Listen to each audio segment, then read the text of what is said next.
Não é ele o carpinteiro, filho de Maria, irmão de Tiago, José, Judas e Simão? E suas irmãs não estão aqui conosco? Irmão e irmã, no Evangelho de Marcos, no capítulo 6, versículo 3, Jesus é identificado como carpinteiro, o filho de Maria.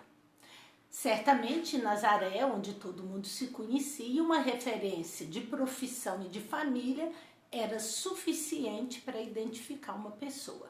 Jesus não é um fariseu que ensina na sinagoga, ele não é um saduceu que cuida do culto, ele não é nem mesmo um zelota que luta pela libertação de Israel, inclusive com atitudes violentas. Não, Jesus é um Zé Ninguém, alguém do povo que se distingue pelo labor das mãos, cuja profissão fora provavelmente herdada do pai, como a gente vê em Mateus 13. Ele é o filho de Maria, né?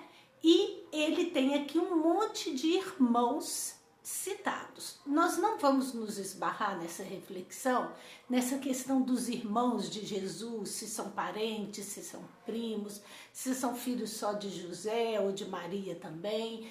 É uma discussão muito comum por causa do dogma da virgindade de Maria. Não, como o texto de Marcos tem preocupação cristológica e não mariológica, nós vamos nos preocupar aqui com a atitude de Jesus. Então, voltemos ao que nos interessa. Numa sociedade patriarcal, marcada pela importância do varão, do homem, é estranho que Marcos identifique Jesus por meio da relação com a mãe e não com o pai.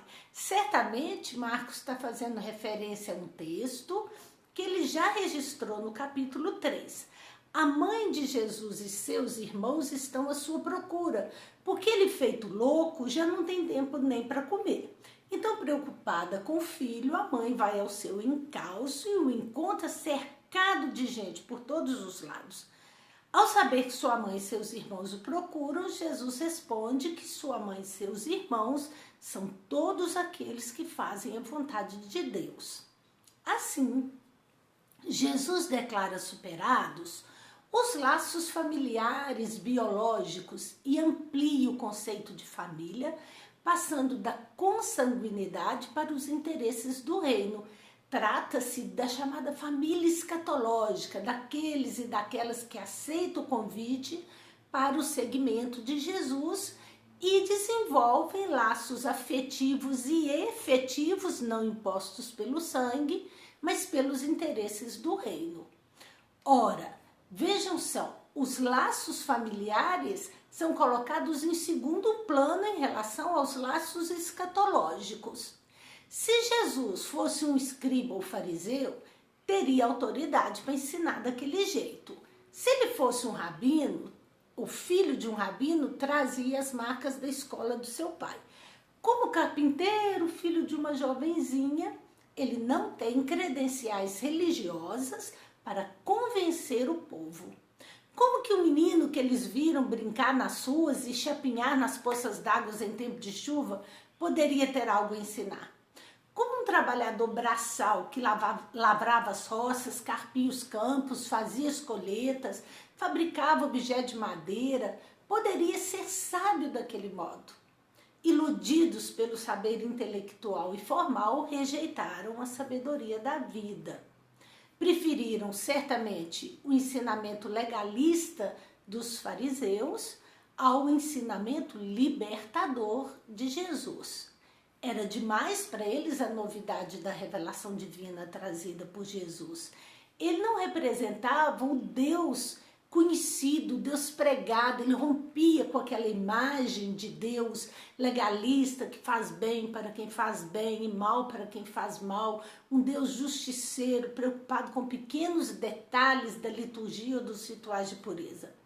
A teologia de Jesus revela um Deus amoroso, compassivo, que se importa com os pequenos, né? Um Deus que está sempre do lado do fraco, Ele, no relato de Marcos, antes desse relato, já curou a filha de Jairo, a hemorroísa, já libertou o homem de Gerasa, ele já tocou nos leprosos, já libertou possessos, ele fazia no sábado o que era aparentemente proibido pela lei.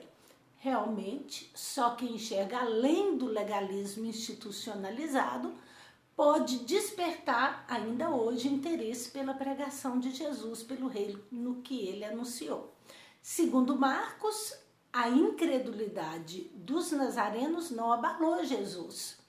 Ele se colocou na esteira dos profetas, seus antecessores injustiçados e perseguidos, e não discutiu. Seguiu seu caminho, evitou discussões inúteis, continuou fazendo bem, continua anunciando a boa nova do reino, mesmo contra toda oposição e perseguição de alguns grupos.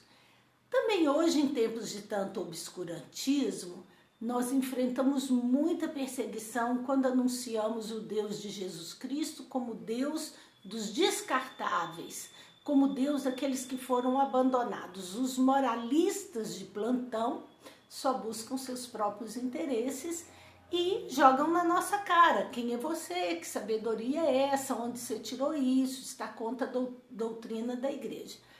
Nós seguimos firmes acreditando que o Deus de Jesus é o Deus dos fracos e dos pequeninos, e não um Deus fechado em legalismos e rituais estéreis.